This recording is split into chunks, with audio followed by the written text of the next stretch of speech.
minorities need to stop playing victim. There's no victimhood. It's just people just need to change their attitudes, because that's something that we hear a lot. I think when people are talking about issues to do with racism, and then of course DEI has been in the media so much. So with resilient is saying this country, and I believe she said it before on the show. This country has no racism. It's just an attitude issue that people have. Because she mentioned, like herself, she was able to get there through, like pulling up her bootstraps and working hard. So if everybody just did that, then everybody and just change their attitude, everything would be successful, because there's no racism. It's just people calling victimhood. But it doesn't mean that every day I'll be singing that I'm a victim or this is happening to me. It is my attitude that has taken me who I am. And even you guys, I'm sure, where you are right now. So it just sometimes drives me crazy when I hear this race card every day.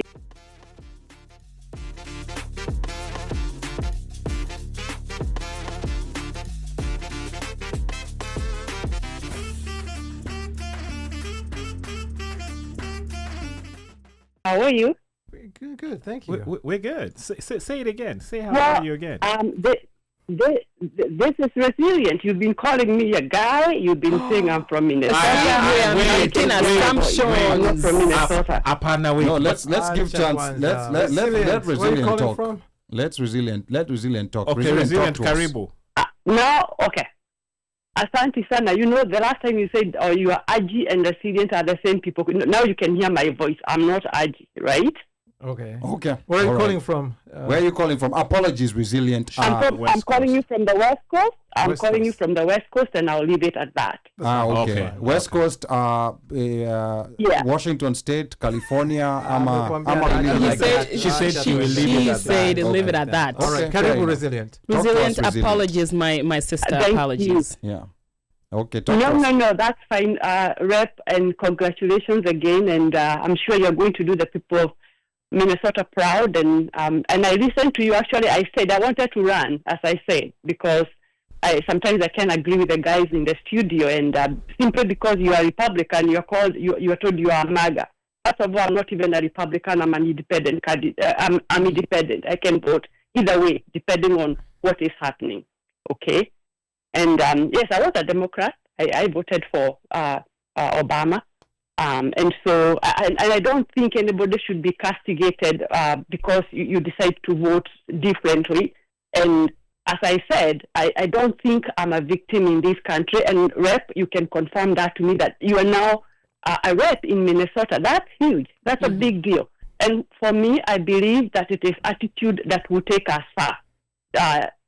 Where I live, I work in a big institution. I'm not going to mention the name of the place that I work in. Right. I even know Kenyans used to ask me, how did you get to this place? How did you get a job in this institution? But I think at the end of the day, it is our attitude and working hard and not playing victims that will take us far. Of course, there are challenges, and we want things to get better. Whether you are Democrat, you are independent, or you are Republican, there are things that we would want to get better in the U.S. for immigrants.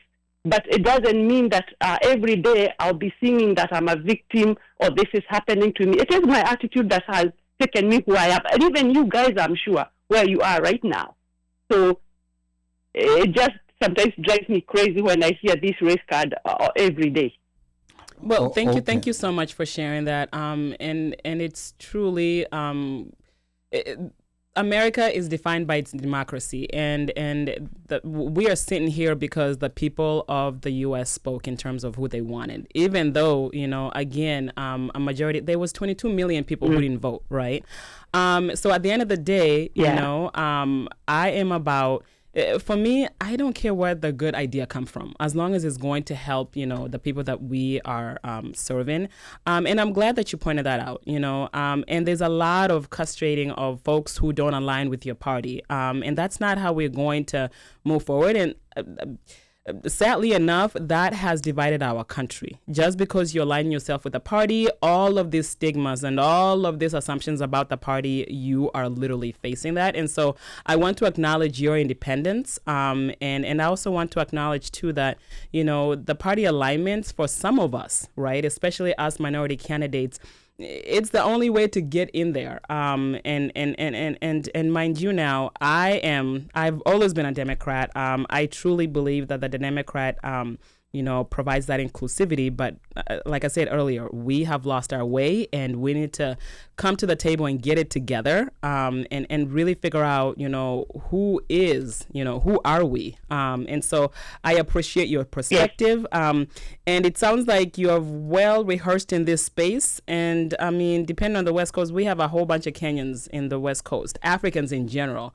Mobilize around, political power and what that looks like from your end. It sounds like you have really great ideas, and great ideas can come from anywhere. It doesn't align with party politics. So there's one quick, sorry to intervene, but there's one quick point that I want to bring in that resilience mentioned, and maybe tell us, maybe what you think about it. Is like minorities need to stop playing victim. There's no victimhood.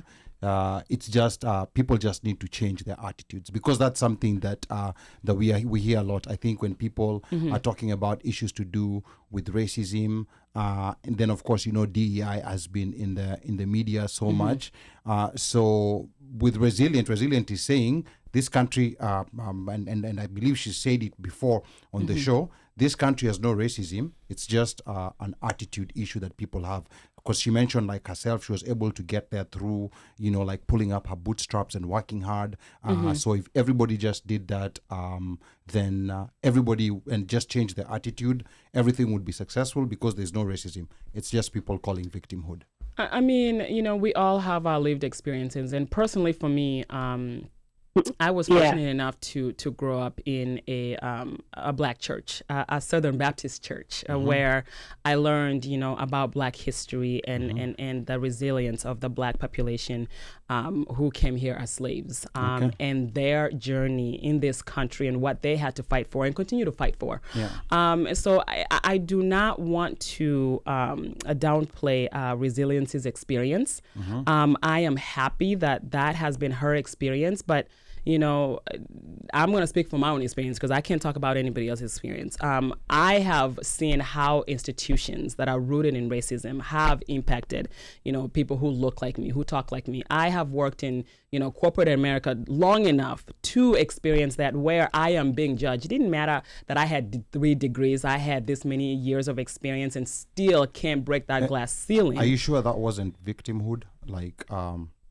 Because I'm not the politician here. I'm just translating what now is being said down here, because that's what Resilient is calling victimhood.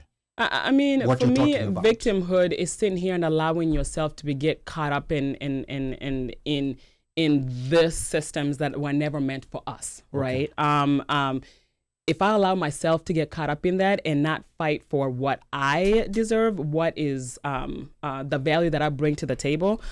So for me, it has always been this battle of justifying myself, where my white counterpart didn't have to. For example, let me give you a very clear example. Again, this is for me. When I always door knocked, there's a couple of times the police were called on me because, automatically a Black person walking in affluent communities, they are being questioned in regards to what are they don't belong here, so we have to acknowledge that, racism still exists and is live and well in this country, but that doesn't mean that you have to become a victim of it. It's a matter of how do you go about addressing that in a manner that continues to build yourself up, continues to allow you to still thrive in this country where, I'm sitting here as, a member of, the House of Representatives of Minnesota, where, if I didn't, fight for that. What I'm trying to say is that, yes, racism exists, But at the same time, that shouldn't be used as an excuse to not achieve what it is that you want to achieve in this country, because you can. Okay, so resilient. Yeah, so before we go to the other caller, resilient, I'm going to give resilient the last word, but resilient, can you also acknowledge the same way that Hulda has acknowledged your experience? You've never experienced racism. You've just pulled your bootstraps up and everything has worked for you. But can you also acknowledge Hulda's experience where she was in some spaces where she saw racism and she experienced racism and it was not victimhood? Resilient, last word. I do, and I respect, what she has said. And I'm not just saying that everything has just been very smooth for me either. And I'm just going to say briefly here that when I got employed in this institution, I was the only Black person for a long time in my department. But that did not at any one time make me feel, because it's just me, a Black person from Kenya, or there's not even an African American in this department for this long, then I had to feel like, I was the black sheep of that department, or I had to feel like I was a victim. I agree, Rep, that there are so many things that need to change, and we can change them positively. But what sometimes I don't agree with, and I know you need to get to the other caller, is you hear some people who have gone to prestigious institutions in this country, who have held high positions in this country, yet they just want to say that minorities are victims, they cannot rise, instead of trying to encourage people that it is your attitude, like what the rep is saying. Look at where she is right now. I am sure it is her attitude that has gotten her there. If she just sat down and said, I'm a Black person from Kenya, I don't think I'm going to get this seat, then she could not have gotten it. She couldn't even have thought of working hard for it, but she did, and she made it. So this is what I'm saying. I agree there is racism and there are some things that need to change, but it is our attitude that takes us far. That's all I'm saying. Okay, thank you so much, Resilient, and we do appreciate you acknowledging that that there is racism, and this is what we're talking about. When we talk to each other, it will be easier for us to get along. But when we all stick to our corners, we are going to end up in the situation when Resilient, asante sana. We have another caller. Quickly before we go to the other caller, there's a very interesting question here. Asante sana, Resilient. Thank you.